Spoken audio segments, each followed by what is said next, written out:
A secret kept for decades can weigh more than a lifetime. When I discovered I was pregnant that summer of 1962, I never imagined I would never know who my child's father was. Good morning, my dears. I'm Mrs. Elaine, 82 years old, and today I'll share a story I've kept deep in my heart for a long time.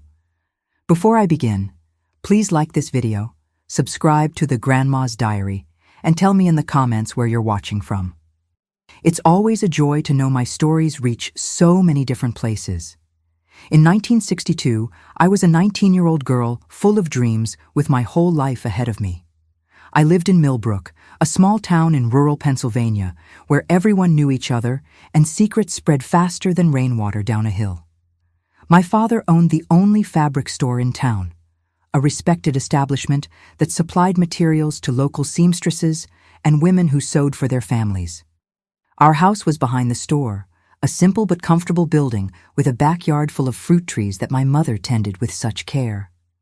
My bedroom windows overlooked this yard, and it was through them that I often escaped on nights when the moon called me to an adventure that would change my life forever. Back then, being a good girl meant following very strict rules. We woke up early, helped with household chores, went to church every Sunday, and in my case, I also worked in my father's store, serving customers and organizing the colorful fabrics that arrived from the city. My hands still remember the feel of each texture, the softness of cotton, the delicacy of silk, the shine of satin we used for party dresses. It was in the store that I met Gregory. He was the son of Mr. Joseph, owner of the town's most traditional bakery. He always came to buy fabrics for his father's employees' uniforms, and over time, these visits became more frequent and less related to business. Gregory was a handsome young man from a good family, hard-working, exactly the type of boy every mother dreamed of for her daughter. "Elaine, that son of Mr. Joseph can't take his eyes off you," my mother would say with a knowing smile. "He's a good catch, comes from a decent family." And so, with my parents' blessing, we began a traditional courtship, as was proper in those days. He visited me on Sunday afternoons. We sat in the living room under my mother's watchful eye, who pretended to sew while monitoring us. We walked in the town square after church, always holding hands, greeting acquaintances. Gregory brought me flowers and sometimes chocolates that he made himself at the bakery. It was a sweet, peaceful romance, approved by everyone, but my restless heart wanted more than that tranquility. It was in June 1962, during the summer festivals, that my life changed forever. The town received a group of traveling musicians who performed at the fairs. Among them was Isaac, a long-haired guitarist with an easy smile, who sang songs about distant places, forbidden loves, and freedom. Just one look during his performance was enough to light something inside me. "Do you always come to watch shows alone like this?" he asked when he saw me observing the band's rehearsal the next day behind the church. "I shouldn't be here," I replied, feeling my face burn, "but your music brought me." Isaac smiled in that way that made my heart race. Music has that power, makes us go where we shouldn't, feel what we shouldn't feel. We began meeting secretly in the old abandoned warehouse behind the movie theater. Isaac came to town every 2 weeks with his band. On those nights, I escaped through my bedroom window, tiptoed across the yard, and ran through the dark streets to our secret meeting place. With Gregory, I was the Elaine everyone knew, modest, obedient, the fabric store owner's daughter. With Isaac, I was someone else, free, passionate, able to dream of horizons beyond that small town. He told me about the big cities he visited, taught me songs, spoke of a world where women could choose their own paths. "Come with me next time I leave," he would say. "We can see the whole country together." I knew it was crazy, but at that age, at 19, you believe love is stronger than everything. And so I lived that double life. By day, Gregory's perfect girlfriend. By night, during the weeks Isaac was in town, the passionate lover of a wandering musician. Of course, it couldn't work out. Life has a strange way of making us pay for our choices. In August of that year, I started feeling morning sickness. My dresses became tighter at the waist, and my period, always so regular, didn't come for 2 consecutive months. At first, I tried to deny the obvious. I prayed every night, asking for it to be just a delay, a reaction of my body to stress, anything but what I feared. But deep down, I knew. I was expecting a child. And worst of all, I didn't know who the father was. I tried to hide the pregnancy as long as I could. I used tight bands around my stomach, looser dresses. I avoided staying too long near my mother, who would certainly notice the changes in my body. I lived in constant fear that someone would discover my secret. In those days, an unmarried pregnant girl was considered a family disgrace. She would be thrown out of her home, rejected by society, often sent away to have the baby in secret, which would then be given up for adoption. Others were forced to hastily marry the child's father, but in my case, how could I explain that I myself didn't know who the father was? I spent weeks in agony, not knowing what to do. I thought about telling Gregory, pretending the child was his, but I couldn't deceive him that way. I thought about running away with Isaac, but he led an unstable life, without roots, without guarantees. And there was always the doubt, what if the child wasn't his? While I struggled with this dilemma, fate decided for me. It was a Sunday. We were all at church as usual. The heat inside the church was unbearable that morning.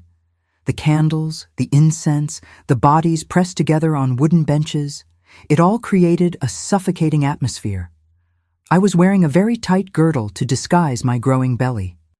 Perhaps because of that, or the heat, or the weight of guilt I carried, I felt strong dizziness in the middle of the service. I remember seeing my mother's worried face approaching, hearing distant voices asking if I was all right. And then everything went dark. When I awoke, I was in the church vestry. Father Matthew, Dr. Wilson, my parents, and Gregory were all around me, all with grave expressions. The doctor had examined me while I was unconscious and discovered my secret. "Your daughter is approximately 3 months pregnant," I heard Dr. Wilson tell my father in a low voice, but not low enough that I couldn't hear. The silence that followed was the most frightening sound I had ever heard. I saw my father's face transform, going from concern to shock, and then rage. My mother began to cry silently, covering her face with her hands. Gregory was pale and motionless like a statue. When we left the church, I tried to explain, to say something that might ease the situation, but there were no words. My father took me home in absolute silence while people watched us and whispered. In that small town, news flew, and before we even reached home, half of Millbrook must have known that the fabric store owner's daughter was expecting a child without being married. At home came the explosion I had so feared. "You have dishonored our family," my father shouted, hitting the wooden floor with his cane. "How could you do this to us, to Gregory?" "Dad, I can explain," I tried to say, but he didn't want to hear. "Explain what? That you gave yourself before marriage? That you made fools of us?" My mother just cried in a corner of the kitchen, unable to look me in the eyes. Then we heard loud knocks on the door. It was Gregory, accompanied by his parents. They had come to demand explanations. I thought there might be a chance to resolve the situation, that Gregory might understand, that we could quickly get married and raise the child as ours, despite the doubt that gnawed at me. But everything fell apart when Carmela, the town's well-known gossip, appeared at the gate. "I came to see if you need anything, Martha," she said to my mother, but her eyes gleamed with malicious curiosity. And then, as if casually, she turned to Gregory. "Good to see you here, boy. I thought you had traveled with your father. I saw a girl just like Elaine entering the warehouse by the cinema with that musician from the band the night before last." Gregory's face transformed before me.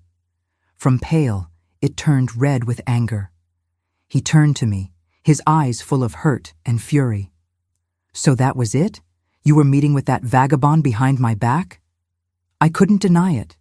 Tears streamed down my face as I tried to stammer some explanation. "And now you're expecting a child. How dare you try to make a fool of me?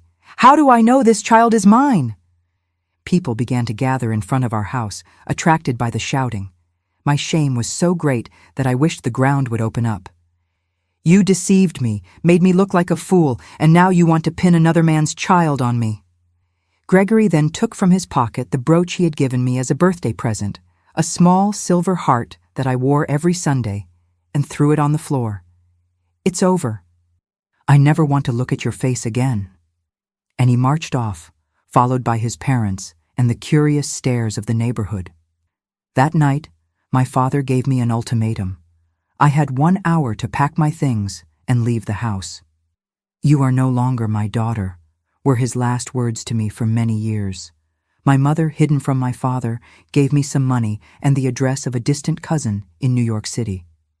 Go there, she whispered through tears. When your father calms down, who knows? But we both knew that door had closed. With just a cardboard suitcase containing some clothes, a photo of my family, and the money my mother had given me in secret, I caught the last bus to New York that same night. As the bus moved away from Millbrook, I looked through the window at the town lights fading behind. I placed my hand on my belly, still almost flat, and whispered, "It's just the two of us now, my child. But I'll do everything so you never know what it's like to be in need or feel shame." And so began my journey as a single mother, not knowing who my child's father was, in an era when that was one of the worst stigmas a woman could bear. Can you imagine the fear I felt? A 19-year-old girl alone in a big city, expecting a child without family, without a husband, without a profession. But you know, my dears, sometimes in the most difficult moments, we discover a strength we didn't know we had. I arrived in New York on a cold August morning in 1962. The bus left me at the old bus station, a noisy and intimidating place for a small-town girl. I clutched my cardboard suitcase tightly against my chest, as if those few belongings were my only connection to the world I had left behind. My mother's cousin, Mrs. Cecilia, lived in a neighborhood far from downtown. I took a taxi, spending part of the little money I had, because I knew nothing about that immense and frightening city. When I finally arrived at the address, dawn was breaking. I remember the gray sky, so different from the clear blue of my town, as if even the colors conspired to make me feel more alone. Mrs. Cecilia was a widowed lady who rented rooms in her large old house. She had no children and lived off these rentals and a small pension left by her husband. When I knocked on her door and introduced myself as the second cousin of Helen, my mother, she looked me up and down. Her eyes lingered for a moment on my belly, still barely visible. "Your mother sent me a telegram yesterday," she said without much emotion. "I already know about your situation. You can stay, but only until the baby is born. Then you'll have to find another place." It was hard to hear those words, but in those days, a girl in my situation couldn't expect much more. I accepted the conditions, grateful to at least have a roof over my head for the next few months. The room was small, at the back of the house, with a window that looked out onto a narrow yard. There was a single bed, an old wardrobe, and a dresser with a cracked mirror. It would be there that I would spend the most transformative months of my life. The next morning, after a nearly sleepless night, I began my search for work. I needed to gather money quickly, not only to pay for the room rent, but also to prepare for the baby's arrival. The problem was that nobody wanted to employ an unmarried pregnant girl. I knocked on many doors, heard many no's. I endured judgmental looks and even cruel words. Finally, a bakery in the neighborhood agreed to hire me to work at the counter during the mornings. The owner, Mr. Arnold, was a man of few words but a generous heart. I think he took pity on my situation, or perhaps he desperately needed help. I never knew for sure. The salary was minimal, but it included a bread roll and a glass of milk every day, which was already a blessing for someone who needed to feed not only herself, but also the life growing inside her. The mornings at the bakery were busy, with hurried customers wanting to be served quickly. Despite the fatigue and morning sickness, I strived to smile and be efficient. In the afternoon, I found another job as a housekeeper for a family in the neighboring district. Mrs. Margaret was the wife of a doctor and had 3 small children. She hired me knowing my condition, something rare in those times. "I've been a mother 3 times. I know how difficult it is," she said with a kindness that made me cry. "You can work here as long as you can, and if you need to miss work when the baby is born, I understand." The afternoons at the Avery family's house were exhausting. I cleaned, ironed, helped take care of the children. I returned to Mrs. Cecilia's room at dusk with swollen feet and an aching back, but it still wasn't enough. I needed more money if I wanted to give my child a decent future. That's when my sewing skills, learned from an early age from my mother, became my salvation. I bought threads and needles with the little money I had left and began doing small repairs for the other tenants in Mrs. Cecilia's house. Soon, word spread that there was a good seamstress at the widow's house, and I began receiving orders to hem pants, adjust dresses, mend tiers. I worked late into the night by the light of a weak lamp, my eyes burning, but my hands never stopping. I sewed while dreaming of a better future, where my child would be proud of me, where we wouldn't need to hide or be ashamed. My belly grew, and with it, the difficulties. In the 6th month, the bakery owner gently told me he could no longer keep me at the counter as my condition bothered some customers. He offered me work in the back, preparing dough with reduced pay. I accepted, swallowing my pride and sadness, because I couldn't afford to lose that income. It was during this period that I met Mrs. Zoe, one of the bakery's customers. She had a small beauty salon in the neighborhood and, upon learning of my sewing skills, invited me to help in making caps and aprons for her employees. I accepted immediately, grateful for another source of income. Mrs. Zoe's salon became a safe haven for me. The women who worked and frequented the place were affectionate, without judgments. There, for the first time since I left my town, I felt I could breathe without the weight of stigma on my shoulders. On Saturday afternoons, when I finished early at the Avery's house, I would stop by the salon to deliver the pieces I had sewn and stay a while listening to the lively conversations, the laughter, the harmless gossip. "Girl, you have a gift with the needle," Mrs. Zoe always told me. "When this baby is born and you get settled, you should think about opening your own atelier." Those words planted a seed in me, a dream for the future that helped me keep going on the most difficult days. Time passed, and my belly got so big that even working as a housekeeper became almost impossible. Mrs. Avery, compassionate as always, offered me lighter work, just taking care of the family's clothes, which I could take to wash and iron in my room. March 1963 arrived with suffocating heat. My son was expected to be born in the middle of the month, and I was still struggling to gather enough money for the delivery expenses and the first few months. I had managed to buy some second-hand baby clothes, a small wicker cradle I found at a fair, and gathered some sheets and cloth diapers. In the early hours of March 17th, I felt the first contractions. I was alone in my room with no one to help me.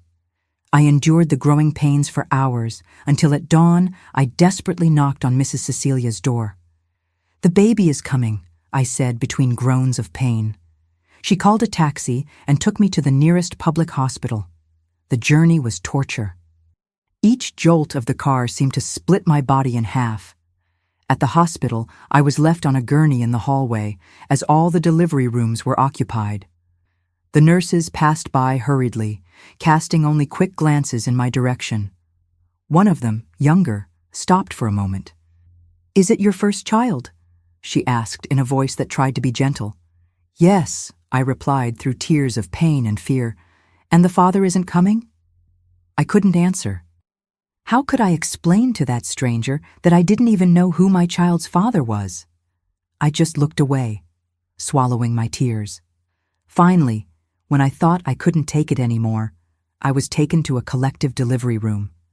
There was no anesthesia available for simple cases like mine. I remember the white ceiling, the bright lights, the impersonal voices of doctors giving orders, and the pain. A pain that seemed to tear my body and soul. And then, after what seemed like an eternity, I heard the cry, a strong cry, determined, as if announcing to the world, "I'm here, and I'm here to stay." "It's a boy," said the doctor without much emotion, handing the small bloody bundle to a nurse. When they finally placed my son in my arms, hours later, something indescribable happened inside me. I looked at that little red face, the half-closed eyes, the small mouth instinctively seeking food, and knew with a certainty I had never felt before that every sacrifice would be worth it for him. "John," I whispered, touching his tiny hand. "Your name will be John, like my grandfather, the most honorable man I ever knew." I spent only 2 days in the hospital.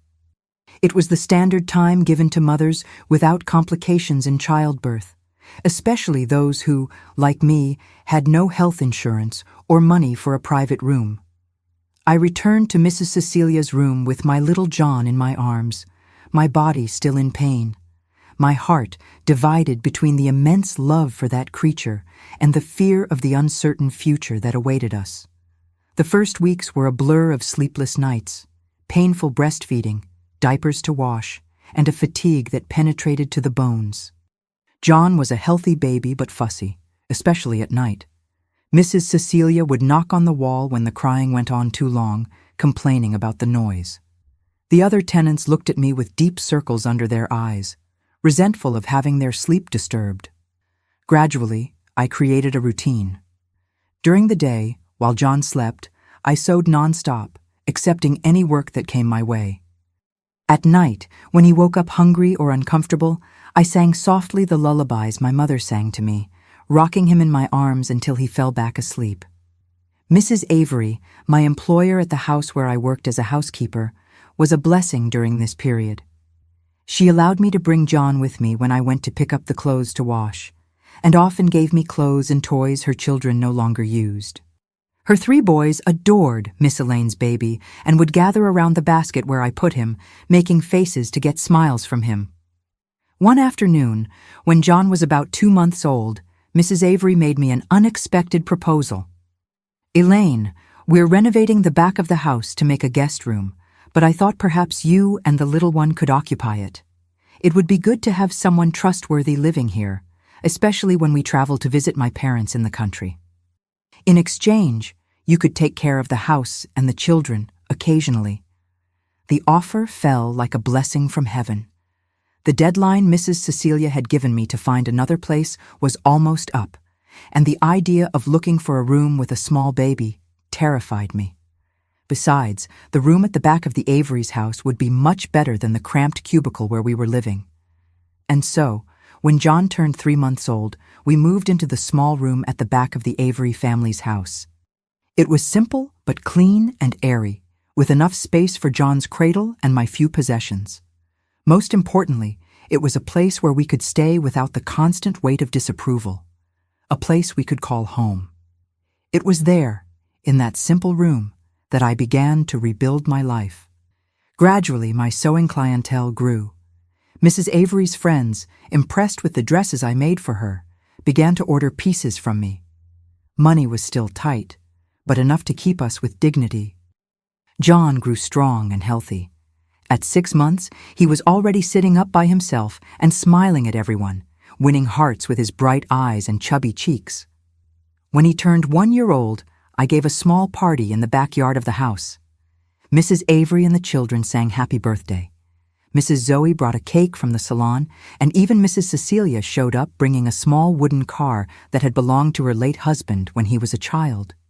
Looking at all those people gathered around my son, people who had entered our lives by chance and become our chosen family, I felt immense gratitude. It hadn't been easy, and many nights I still cried alone, missing my parents, my town, the life I could have had. But when I looked at John's smiling face, I knew I would do it all over again, exactly the same way, just to have him in my arms. That night, after everyone had left and John was sleeping peacefully in his crib, I wrote a letter to my mother, the first since I had left Millbrook. I told her about the birth of her grandson, about how we were getting by, and included a small photo of John that Mrs. Avery had taken with her camera. I didn't know if my mother would receive the letter, if my father would allow it, or even if they still lived at the same address. But I had to try. I needed to leave a door open to the past, even as I built our future. Let's resume our story from where we left off. Did my mother respond to the letter I sent when John turned 1 year old? Yes, she did. 3 weeks after sending it, I received a thin envelope with my mother's trembling handwriting on the address. Inside was just a small note and some money. My daughter, your father doesn't know about this letter. Your son is beautiful. I keep you both in my prayers. Use this money for whatever you need. With love, your mother. It was like a ray of sunshine after a long storm. Knowing that my mother still thought of me, that she hadn't completely disowned me, brought a hope I hadn't felt in a long time. That money, which wasn't much but represented her sacrifice to get it hidden from my father, I saved for John's education. It was the beginning of a savings account that I maintained religiously, even in the most difficult months. The years passed, and John grew strong, intelligent, and curious. At 2, he was already speaking clearly, asking questions about everything around him. At 3, he learned to recognize letters and numbers, observing the books of Mrs. Avery's children. He was a happy child, despite all the difficulties, as if he had inherited an inner strength that I didn't even know I possessed. In 1967, when John turned 4, our lives took a new direction. Mrs. Avery, who had become not just my employer but a true friend, called me for a conversation. Elaine, you know we greatly admire your work with sewing. My husband has an aunt who is opening a small children's clothing factory and needs someone with your talent. It would be a steady job with all the benefits. What do you think? The opportunity seemed heaven-sent. A stable job with benefits was more than I dared to dream. I accepted immediately, despite the fear of changing again, of leaving the safe little world I had built at the back of the Avery's house. Mrs. Grace's factory, Dr. Avery's aunt, was in the garment district, known for its clothing trade. It was a not very large warehouse, with several sewing machines lined up, cutting tables, and mountains of colorful fabrics. When I entered that space for the first time, feeling the smell of new fabric and hearing the rhythmic sound of the machines, I knew I was in the right place. I was hired as the main seamstress, responsible for the most delicate pieces and the final touches. The salary was better than anything I had earned until then, and the hours allowed me to leave John at the newly opened public school in the morning and pick him up in the afternoon. In the first months, we continued living at the back of the Avery's house, but with the stability of the new job, I began looking for a place of our own. It was difficult to find someone who would rent to a single woman with a child, but I finally managed to get a small apartment on the 3rd floor of an old building not far from the factory. It was tiny, just 1 bedroom, a living room that also served as a kitchen and a bathroom, but it was ours. I painted the walls light yellow, made flowery curtains for the windows, bought a new bed for me and another for John on installments. When we moved in January 1968, John ran from one side of the apartment to the other, amazed. "Mom, is it all ours? Just ours?" "Yes, my love, it's our little home." He opened such a radiant smile that I felt my heart expand. At that moment, all the tears shed, all the hard work, all the loneliness were worth it. Life gained a pleasant routine. In the morning, I took John to school before going to work. In the afternoon, he waited for me at the house of an elderly neighbor, Mrs. Isabel, who cared for some children from the building in exchange for a small amount. At night, we had dinner together, and then I helped him with his lessons, or we read stories, or simply talked about our day. John was an observant and sensitive child. From early on, he noticed that our family was different from others. When he was 5, he came home from school one day with a furrowed brow. "Mom, why don't I have a dad like the other boys?" The question I had so feared had finally arrived. I sat with him on our small sofa, thinking carefully about how to answer. "You have a father, my love. We all do. But some families are different. In some, the father and mother live together. In others, like ours, it's just the mother and child." "But where is my father? Why doesn't he live with us?" How do you explain to a child something that even I didn't fully understand? I opted for a simplified version of the truth. Your father lived in another town, And we separated before you were born. He doesn't know about you. Can we find him? Tell him about me?" John's hopeful look broke my heart. How could I tell him that I didn't know who his father was? That it could be one of two men, neither of whom would probably accept him? "I don't know where he is now, dear, but one day when you're older, we'll talk more about this. The important thing is that we have each other, right?" He nodded, seeming satisfied with the answer for the time being. And the subject was temporarily forgotten, but I knew it would return, that the questions would become more complex as he grew. At the factory, my work was increasingly recognized. Mrs. Grace, an energetic lady in her 60s, had noticed my talent for creating new models, not just copying existing ones. In 1970, she promoted me to head of the creative department with a significant salary increase. "You have good eyes for fashion, girl," she would say with her heavy Boston accent. "You know what mothers will want to dress their children in before they even know it themselves." With a new position came new responsibilities, but also more creative freedom. I began designing entire collections, inspired by the clothes I saw in magazines and in expensive store windows, but adapted to the budget of ordinary families. My ideas were fresh, different, and sales grew rapidly. John, then 7 years old, often accompanied me to the factory on Saturdays. He would sit quietly in a corner, drawing or reading, while I finished some work. The other seamstresses adored him, bringing colorful fabric scraps for his drawings or sweets hidden in the pockets of their aprons.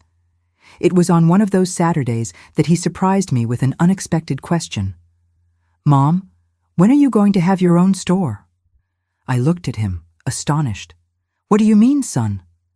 "Mrs. Grace said you're the best seamstress she's ever met, that you should have your own business. Why don't we have a store just for us?" The idea had crossed my mind a few times, especially when I saw how much the clothes I designed were sold for, a much higher price than I received to create them. But it always seemed like a distant dream, impossible for a woman alone, without capital, without formal training. "It's not that simple, my dear.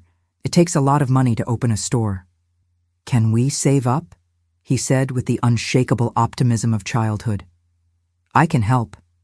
I can do chores for the neighbors after school." His enthusiasm touched me deeply. That night, after he went to sleep, I sat at our small kitchen table and began to do calculations. How much would be needed to start a small business? How much had I already saved? How long would it take to gather the rest? The numbers were discouraging, but a seed had been planted. I began to save more determinedly, cutting expenses where I could, accepting extra sewing work on weekends. I opened a specific savings account for the store fund, as John called it. The years passed. John grew quickly, was always among the best students in his class, and at 10 was already taller than many 12-year-old boys. When I looked at him, I sometimes saw traits that reminded me of Gregory, the shape of his chin, the way he furrowed his brow when concentrating. Other times, a smile, a gesture brought Isaac to mind. It was a bittersweet memory that made me think about what could have been, the choices I had made. In 1974, an unexpected event changed the course of our lives again. Mrs. Grace, now over 70, decided to retire and sell the factory. She called me to her office one afternoon after everyone had left. "Elaine, you know I have no children. This factory is like a daughter to me, and you, in recent years, have been its soul." She paused, adjusting her glasses on her thin nose. "I have a proposal for you. I can't give you the factory. I need the money from the sale for my old age, but I can sell it to you at a fair price, with payment terms you can afford."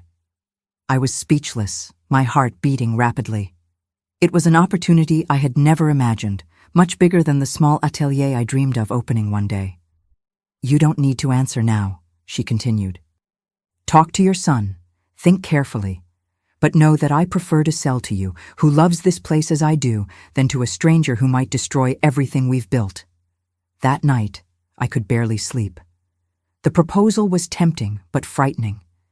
Taking over an entire factory with employees, suppliers, customers was a huge risk. What if I failed? What if I lost not only the money invested, but also the security I had built for John? When I told him, however, his eyes shone with excitement. "Mom, it's our dream. It's much better than a small shop. You'll be the owner of an entire factory." His enthusiasm was contagious, but there was still the matter of money. The savings I had been making for the store fund weren't enough for the initial payment Mrs. Grace was asking for. I would need a bank loan, something that seemed almost impossible for a single woman in those days. It was Mrs. Avery, my former employer and constant friend, who showed me a way. Her husband, Dr. Avery, had connections at the bank and offered to be my guarantor. With his help, I got the loan needed for the initial payment. In January 1975, I signed the papers that made me the owner of the factory. I changed the name to Elaine Creations, investing in a new, illuminated sign on the facade. The responsibility was immense, the sleepless nights frequent, but there was also a sense of accomplishment that I had never experienced before. The first months were turbulent. I had to quickly learn about aspects of the business I was unfamiliar with: accounting, inventory, negotiating with suppliers, marketing. I made mistakes, of course, some costly, but I also had important successes. I expanded the product line to include baby clothes that had a higher profit margin. I hired a young, newly graduated designer to bring fresh ideas. I invested in advertisements in the most popular women's magazines. John, now 12 years old, spent more and more time at the factory after school. He had a natural talent for numbers and soon became my unofficial assistant, helping with accounting books and inventory control. His constant presence at the factory raised eyebrows, a boy in a predominantly female environment, but he didn't seem to mind. "I like to be where you are, Mom," he would tell me when I asked if he wouldn't prefer to be playing ball with friends. As the factory grew, our personal life also improved. In 1976, we bought our first car, a used light blue Volkswagen Beetle. John, who had just turned 13, declared he would learn to drive as soon as he was old enough. At the end of that same year, we managed to fulfill another dream, moving to a larger apartment with 2 bedrooms, a spacious living room, and a kitchen where we could finally have a decent table for meals. It was on the 5th floor of a building with an elevator, a luxury that delighted us. From the living room window, we could see a piece of Central Park, a view that never ceased to amaze me, even after years living there. John's adolescence brought new challenges. He was an introspective young man, more interested in books and numbers than in sports or parties. At school, he excelled in math and science, but had few close friends. Sometimes I worried if the absence of a father figure had affected his development, if my efforts to be both mother and father had been enough. But he seemed happy, in his quiet and reflective way. His teachers praised him, saying he had potential for a brilliant career. When he turned 15 in 1978, he already knew he wanted to study accounting at university.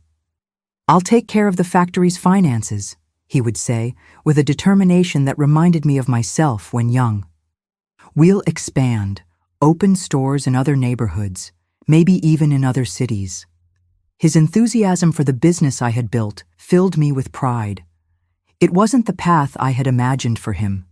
Secretly, I dreamed of seeing him become a doctor or lawyer, but it was a choice I respected, and that made sense for our small world. As John approached adulthood, the questions about his father, temporarily forgotten during childhood, began to resurface with more force. At 16, during an ordinary dinner in our apartment, he approached the subject directly. "Mom, I think I'm old enough now to know more about my father. Who was he? Why did he never try to find us?" The question, though expected, still caught me off guard. I looked at the young man before me, for that's what he was becoming, a man. And I knew he deserved more than the half-truths I had offered over the years. "It's a complicated story, son," I began, feeling my heart race. "And it's not something I'm proud to tell, but you're right. You're old enough to know. Should I tell him the whole truth about the 2 men, about my indecision, about the fact that I really didn't know who his biological father was? How would he react to that? Would it be too heavy a burden to place on his young shoulders? As I struggled with these questions, looking at my son's expectant face, the phone rang, interrupting our moment. It was from the factory, an emergency with a large order that needed to be delivered the next day. The conversation would have to wait. And it did. For another year, I found excuses to postpone that difficult conversation. There was always something more urgent, more immediate. A problem at the factory, John's school exams, the sudden illness of Mrs. Isabel, our former neighbor. But fate, as always, had its own plans. In 1980, when John was about to turn 18 and was preparing for college entrance exams, I received an unexpected letter from Millbrook. It was from my mother, the first in several years, informing me that my father had passed away after a stroke. "He never allowed me to mention your name or the boys," she wrote. "But in his last days, he asked forgiveness for many things. I think he thought of you. If you can, come to the funeral. It would be good to see you again after so long." The news hit me in a strange way. I didn't cry immediately. There was a numbness, an emotional distance created by almost 2 decades of separation. But there was also a grief for what could have been, for reconciliations that never happened. I showed the letter to John, who read it in silence. "Are we going?" he simply asked. I realized then that this would be more than a trip to a funeral. It would be a return to the roots, a confrontation with the past I had left behind, and perhaps, finally, the opportunity for the conversation we had been postponing. The letter about my father's death arrived on a Saturday morning in July 1980. John and I decided to travel to Millbrook the following day. I closed the factory for 3 days, the first time I had done so since taking over the business, and we set off on an interstate bus, carrying only a small suitcase with clothes for the funeral and a few days' stay. The journey was silent. Each of us, lost in our own thoughts, observed through the window the landscape that gradually changed, the buildings and asphalt of the city giving way to green fields, plantations, small country towns. John, beside me, read a book, but I noticed his eyes stayed for long periods on the same page, his mind clearly elsewhere. "What was my grandfather like?" he asked suddenly, breaking the silence. I took a deep breath, seeking fair words to describe a complex man who had been both rigid and authoritarian, as well as hard-working and honorable. "Your grandfather Anthony was a man of firm principles. He grew up in a different time, with different values. He was hard, sometimes too severe, but he believed he was doing the best for the family. He was respected in town. He worked from dawn to dusk in that fabric store. His hands were calloused from carrying heavy bales, but I never heard him complain about work." I paused, remembering my father's face on Sunday mornings when he shaved before church. He loved music, you know. He didn't play any instrument, but he knew all the lyrics to the old songs. On Sundays after lunch, he would put records on the phonograph and sing to my mother, making her laugh with his awkward dancing. These memories, long forgotten, emerged unexpectedly, bringing a lump to my throat. It was strange how I could miss someone who had caused me so much pain. "Why did he never want to know us?" John asked with that direct frankness that always characterized him. "It was his pride, son. When I left, under the circumstances I did, it was a stain on the family's honor, something unforgivable to him. It wasn't about you, understand? It never was. It was about me, about what he saw as my transgression." John nodded, absorbing this information with the serious expression he assumed when trying to solve a particularly difficult problem. At 18, he was already taller than me, with broad shoulders that made me think about how quickly time had passed. He was no longer the little boy who held my hand to cross the street, but a young man about to begin his adult life. We arrived in Millbrook in the late afternoon. The town had grown in the 18 years since my departure, but it still maintained that small-town air, with its central square, the imposing church, the old houses with colored windows. We took a taxi from the bus station to my parents' house, my mother's house now, at the same address I had left so long ago. When the taxi stopped in front of the familiar gate, I felt my heart quicken. The house seemed smaller than in my memories, the blue paint on the windows a bit peeled, the front garden less exuberant. But it was still the house where I was born and raised, the place I once called home. John got out of the taxi first, taking our suitcase, while I remained paralyzed for a moment, unable to take the next step. It was his encouraging look that gave me the strength to finally leave the car and walk to the gate. Before we even rang the bell, the front door opened. My mother appeared, looking much older and frailer than I remembered. Her hair, once black like mine, was completely white, tied in a simple bun. Her face, marked by deep wrinkles, lit up when she saw me. "Elaine," she said in a trembling voice, "you came?" We embraced right there in the small front garden. 18 years of separation dissolving in an instant. She cried silently, and I realized there were also tears streaming down my face. When we finally separated, her gaze turned to John, who remained a few steps behind, respecting our moment. She stared at him for a long time, her eyes scanning every detail of the grandson she had never met in person. "You have your grandfather's eyes," she finally said, "the same eyes as my Anthony when he was young." John smiled timidly, extending his hand. "Nice to meet you, Grandma." She ignored the outstretched hand and pulled him into a tight hug, as if trying to recover all the lost years at once. We entered the house, which inside remained practically identical to my memories. The same dark, heavy furniture, the same pictures on the walls, the familiar smell of freshly made coffee and dried flowers. In the living room, a simple coffin rested on trestles, surrounded by candles and flowers. My father's body, dressed in his best suit, looked serene, as if he were just sleeping. I approached slowly, feeling a whirlwind of emotions: anger, sadness, regret, love, all mixed in a confusing way. I placed my hand on his, cold and rigid, and whispered a silent prayer, asking forgiveness and offering forgiveness at the same time. That night, the house filled with neighbors and friends who came to pay their last respects. Many recognized me, despite the years past, and there were whispers, curious looks directed at me and John. Some approached, offering kind words of condolence. Others kept their distance, as if my presence there was an intrusion. An elderly lady, whom I didn't immediately recognize, held my hands between hers and said, "Your father spoke of you, you know? In the last months when the illness started to worsen, he would ask if anyone had news of you, if you were well." These words hit me deeply.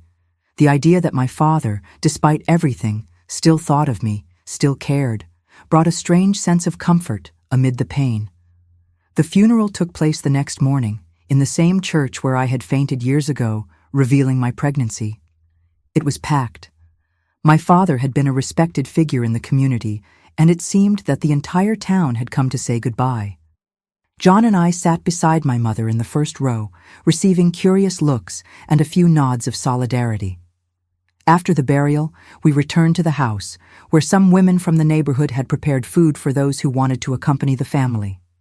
It was during this time, while serving coffee to some guests, that I saw a face that made my heart stop for an instant. Gregory, older, with pronounced thinning in his now graying hair, but unmistakably him, was standing beside a gentle-looking woman and 2 teenagers who were presumably his children. Our eyes met for a brief moment, and I saw recognition in his, followed by something I couldn't identify. Surprise, perhaps, or unease. I quickly looked away, feeling my face burn. I wasn't prepared for this encounter. Not like this, not now. I took refuge in the kitchen, trying to control my rapid breathing. My mother found me there, leaning on the sink, my knuckles white from the force with which I gripped the edge. "He owns the bakery now," she said softly. "He married Margaret, the pharmacist's daughter, soon after you left. A good man, built a decent life." I nodded, unable to find words. The mere mention of Gregory opened a box of memories that I had kept closed for so long. "And Isaac?" I heard myself asking before I could contain myself. My mother sighed. "That musician continued on the road for a few years. Then I heard he settled in Harrisburg with a fixed band at a restaurant. I don't know anything beyond that." 2 lives that had followed their course, just like mine. 2 men who could be my son's father, both building their own stories, perhaps never thinking about what they had left behind. That night, when the house finally emptied and John had already retired to the room that had belonged to my older brother, now living in California, he couldn't return for the funeral. I sat with my mother on the back porch. The same wooden swing was still there, creaking softly as we swung in the darkness, perfumed by jasmine. "Your son is an admirable young man," she said, breaking the silence. "Educated, intelligent. You did a good job, Elaine." "It wasn't easy," I replied, feeling tears forming. "There were days when I thought I couldn't make it, that it was too much weight to carry alone. But you did it. You've always been strong, stronger than me, who never had the courage to defy your father, even when I disagreed with him." She paused, looking at the stars that dotted the dark sky. "He asked me about you, John, this afternoon, while you were talking to the pastor. He wanted to know what you were like when you were young, if you always wanted to be a seamstress, if—" She hesitated. "If what, Mom?" "If you had loved his father." The question hung between us like something alive, pulsating. I felt a tightness in my chest, thinking about what John might be feeling, the questions that certainly tormented him. "What did you tell him?" "The truth, that you were a dreamy girl, talented with needle and thread since you were little. And that, regarding his father, well, I said it was a story that only you could tell." That night, lying in my old bed, in the room that remained practically untouched since my departure, I made a decision. It was time for John to know the whole truth, however difficult it might be. He deserved that, and I needed to free myself from this secret I had carried for so long. The next morning, after breakfast, I invited him for a walk. I took him to the central square, where I used to stroll with Gregory on Sundays after church. We sat on a bench under a leafy tree, observing the fountain that sprayed crystal-clear water under the morning sun. "You've asked me about your father many times over the years," I began, feeling the words stuck in my throat. "And I've never been completely honest with you." He looked at me with those serious and patient eyes, waiting for me to continue. "The truth is that I don't know who your biological father is. It could be one of 2 men." And then I told him everything about Gregory, the baker's son, the boyfriend approved by the family, whom I planned to marry one day. About Isaac, the itinerant musician who made me dream of a different, free, and exciting life. About how I was divided between the 2, living a lie that eventually collapsed when I discovered the pregnancy. John listened in silence, his face an impenetrable mask. When I finished, long moments passed without him saying anything. My heart was beating so hard I thought it might burst from my chest. "You saw Gregory yesterday?" he finally said. Not a question, but a statement. I nodded. "Yes, at the wake. He owns the bakery now, has a family." "Do you think he could be my father?" "It's possible, just as Isaac is." More silence. John looked at his hands, the long, strong fingers so similar to mine. "Do you want to meet them?" I asked softly. "We could look for Gregory today and maybe find out where Isaac is now." He raised his eyes, meeting mine. There was a determination in them that surprised me. "No," he said firmly. "I don't need to know which of them is my biological father. You've been mother and father to me throughout my life. It's enough." I felt tears streaming down my face, unable to contain them. "Are you sure? I always thought you would like to know, to have that connection. The only connection that matters is the one I have with you, Mom. These men, they weren't there when I was sick with fever at 5 years old, and you spent the whole night by my bedside. They weren't there when I learned to read, when I entered school, when I got my first A in math. They didn't work double to give me a roof, food, education." He held my hands between his, now larger and stronger than mine. "You always told me that family isn't just a matter of blood, but of love, of presence, of daily choices. You chose to be my family every day for 18 years. It's all I need to know." At that moment, sitting in a square in the town that had rejected me so many years ago with my son, the same son who had been the cause of shame and scandal.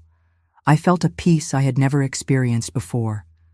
The pieces of my life, for so long fragmented, finally seemed to fit into a complete picture. We stayed in Millbrook for 3 more days. I helped my mother organize my father's pending affairs, including the sale of the fabric store, which was already practically closed when he passed away. I walked with John around the town, showing him the places of my childhood and youth, telling stories of a time that seemed to belong to another life. On the morning of our departure, my mother surprised us with an announcement. "I've been thinking," she said, as we had coffee in the sunny kitchen. "There's nothing holding me here anymore. The house will be sold. The store no longer exists. I would like to go with you to New York, if you'll have me." The idea of having my mother back in my life, of John being able to get to know his grandmother better, of building a new chapter together, filled me with joy. We embraced, crying and laughing at the same time, making plans for the future. We returned to New York 3 days later. The 3 of us together, leaving behind a town full of painful memories, but also taking with us a new sense of completeness, of circles closing and wounds that finally began to heal. My mother adapted quickly to life in the city. We set up a small room for her in our apartment, and soon she became an essential part of our daily life. Her presence brought a new dimension to our family, filling spaces we didn't even know were empty. At the end of that year, John was accepted to study accounting at NYU, one of the most prestigious universities in the country. The celebration in our apartment with cake and champagne marked not only his academic achievement, but also a new chapter for all of us. As I watched my son blow out the candles on a cake that read, "Congratulations, college boy," I thought about everything we had been through, the difficulties overcome, the fears faced, the joys shared. The path hadn't been easy or direct, but each step, each choice, each sacrifice had brought us there, to a moment of pure and deserved happiness.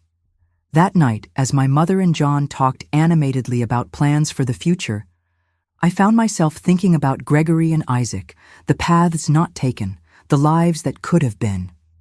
There was no regret, just a serene acceptance of the past and gratitude for the present. One of those men had contributed DNA to create the extraordinary being that was my son, but it was I who had shaped him, who had educated him, who had loved him unconditionally every day of his life. And that, I finally discovered, was what really mattered. The years that followed our return from Millbrook brought a new phase for our family. John dedicated himself heart and soul to his accounting degree, immersing himself in studies with the same determination that had always characterized him. I remember the nights when I would find him bent over immense accounting books at the kitchen table, his eyes red with fatigue but shining with that insatiable curiosity. My mother's presence transformed our family dynamic. At 67, Helen, whom everyone always called Mrs. Nora, brought to our apartment not only her experience and wisdom, but also a renewed energy. Contrary to the stereotype of the elderly lady who just rests and watches life go by, she insisted on becoming an active part of our daily routine. "I'm old, not dead," she would say when I tried to prevent her from helping with household chores or at the factory. Soon, she found her place at Elaine Creations. With her skillful hands, she taught the younger seamstresses ancient techniques that were being lost. Her attentive eye for details and finishes further elevated the quality of our pieces. Customers loved talking to her, and her suggestions for the children's line, inspired by the clothes she used to make for me and my siblings, became some of our best-selling products.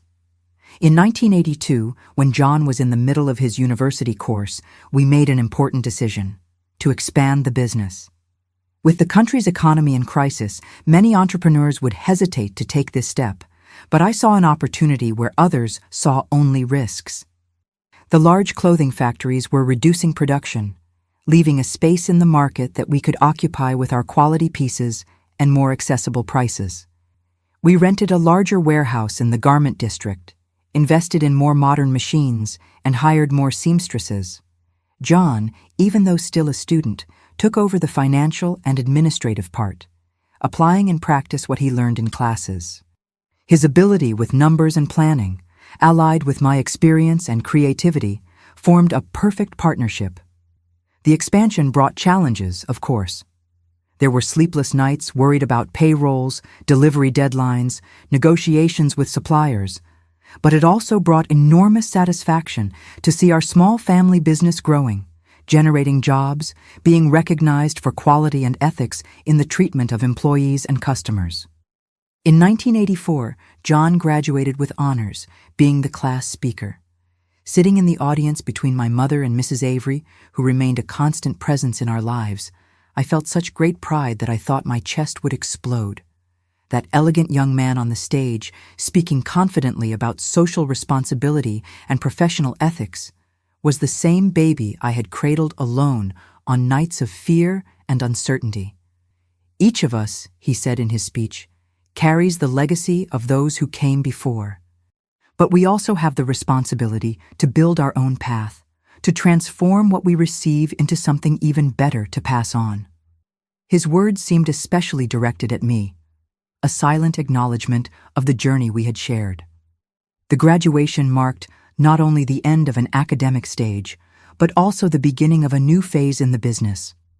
With John officially as a partner and financial director, Elaine Creations took its next big step, opening our first retail store. Until then, we had sold wholesale to other stores or directly from the factory to customers who knew our work. Having a retail space was an old dream that we finally realized in March 1985 on a busy street in Midtown. I remember the emotion of seeing the facade with our name, the elegant windows displaying our creations, customers entering curiously to know the pieces they had already heard about. It was in that store, on a rainy afternoon in August, that the past crossed our path again in an unexpected way. I was serving a customer, showing her our new collection of children's dresses, when I heard the doorbell. I looked up and saw a woman approximately my age, elegant in a navy blue dress, accompanied by a young woman who seemed to be her daughter. Something about her seemed familiar, but I couldn't immediately identify it. When I finished with my customer, I approached to serve them. The woman looked at me and smiled, a smile that awakened a distant memory. "Elaine? You're Elaine, aren't you?" I nodded, trying to place that face in my memories. "I'm Margaret, Gregory's wife. We saw each other briefly at your father's funeral a few years ago." I felt a chill down my spine. Margaret, Gregory's wife, the woman who had built a life with the man who could be the father of my son.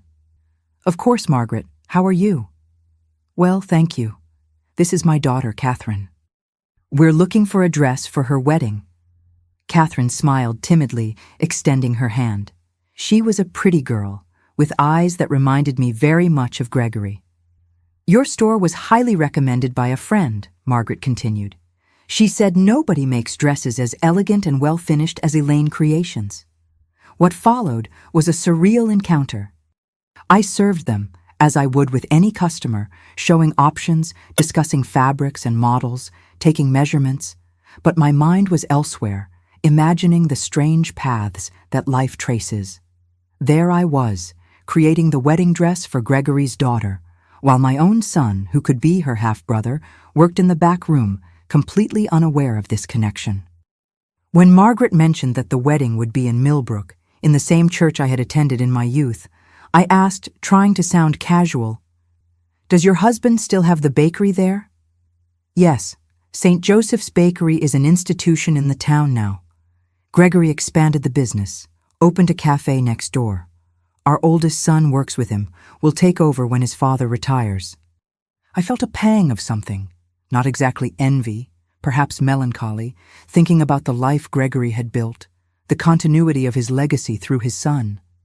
But soon the feeling passed, replaced by the certainty that my own path, however difficult it had been, had brought me exactly where I should be.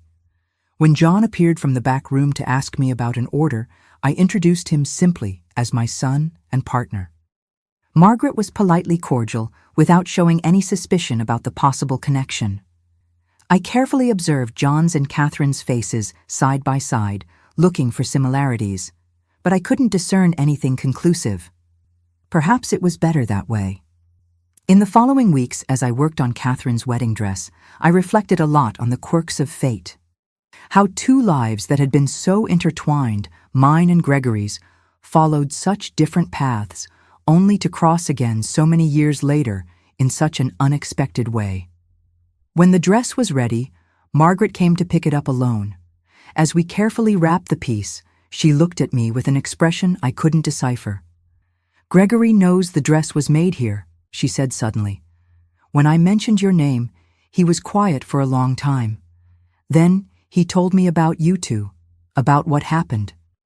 I felt my heart quicken, not knowing what to say. "He wonders sometimes," she continued in a soft voice, "about you, about how it might have been. Not out of regret, we're happy together, but out of curiosity about the paths not taken." Her words echoed my own thoughts, and for a moment we shared a silent understanding, woman to woman. "Tell him I'm well," I finally replied, "that I've built a good life, that I'm happy." She nodded, taking the package with the dress. Before leaving, she turned one last time. "Your son, he looks a lot like you." I never knew if there was something more in that observation, some insinuation or unformulated question. I preferred to believe it was just a kind comment, a way to end our brief reunion with courtesy. The dress I created for Catherine became an important milestone for Elaine Creations. Photos of the wedding were published in a local newspaper, and soon we began receiving orders for wedding dresses from all over the state. Almost without realizing it, we transitioned from children's and casual fashion to a line of party and wedding dresses that quickly became our specialty. In 1987, the year John turned 24, two events transformed our lives again.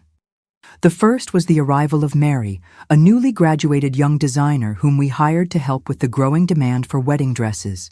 Intelligent, creative, and determined, she brought a new energy to the atelier and, without anyone planning it, captured my son's heart. I observed the romance develop first with concern. Mary was an employee, after all. Then with joy, seeing the happiness she brought to John. They shared not only love, but also compatible values, dreams, and ambitions. She understood him in a way few could, respecting his more serious and methodical nature, while encouraging him to explore his more creative and spontaneous side. The second event was less happy. My mother was diagnosed with a heart condition that, although not immediately fatal, would significantly reduce her life expectancy. The news hit us like a blow, especially because we had had so little time together after so many years of separation. "I don't want sadness," she said, with that quiet determination that always characterized her. "I've had a long life, met my grandson, reconciled with my daughter. What more could I ask for?"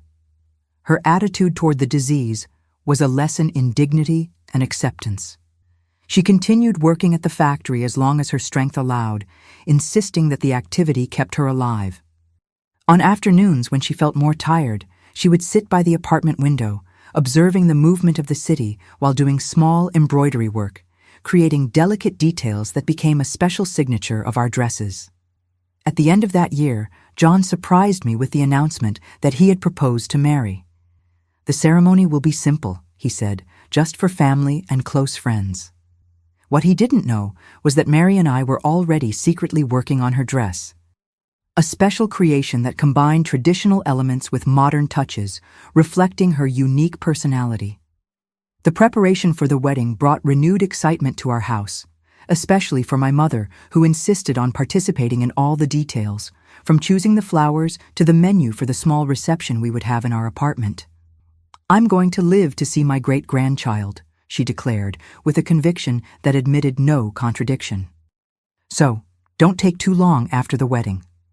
John and Mary married on a sunny afternoon in May 1988 in a small chapel in the Upper East Side.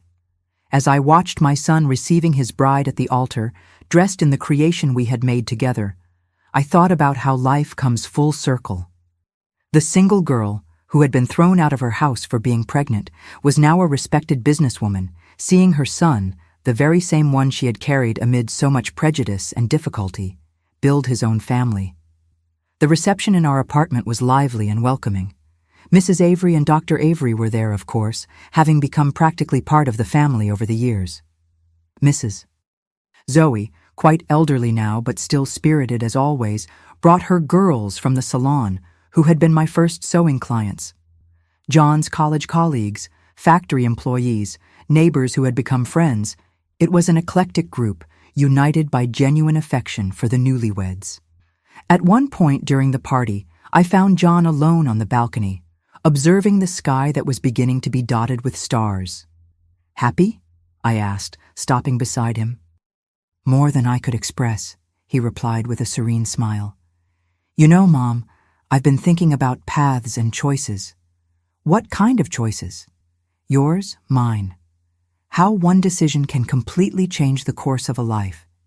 If you had chosen differently back then in Millbrook, I might not even exist, or I would be a completely different person." He paused, looking inside the apartment where Mary was chatting animatedly with my mother. "Sometimes I wonder about him, my biological father, whoever he is. If he regrets not having known me, if he thinks about how it would have been. But then I realize it doesn't really matter. The family we've built, the path we've walked together, that's what defines who we are." His words echoed my own thoughts, the conclusion I had reached after years of reflection. I hugged my son, feeling a love so great it barely fit in my chest. "You gave me purpose, John. You taught me to be strong when I thought I couldn't go on. Everything I am today, I owe to you. And I owe everything to you, Mom. Absolutely everything." The months following the wedding brought important changes. John and Mary bought their own apartment, not far from ours. Elaine Creations continued to grow with the opening of a second store, this time specializing exclusively in wedding and party dresses.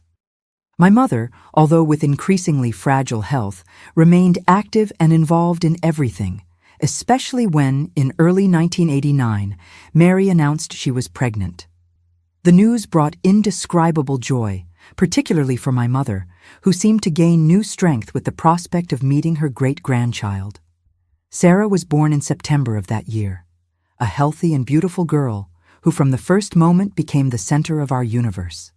Seeing John hold his daughter for the first time, with that mixture of reverence and fear that only first-time parents know, was one of the most exciting moments of my life. "Now I understand how you felt," he said, looking in wonder at the small bundle in his arms. "This love is overwhelming." The months that followed were a whirlwind of diapers, bottles, sleepless nights, and indescribable joys. I became a doting grandmother, spending every free moment with my granddaughter, sewing tiny dresses and decorations for her room, singing the same lullabies I had sung to her father. My mother, as she had promised, lived to meet and love her great-granddaughter.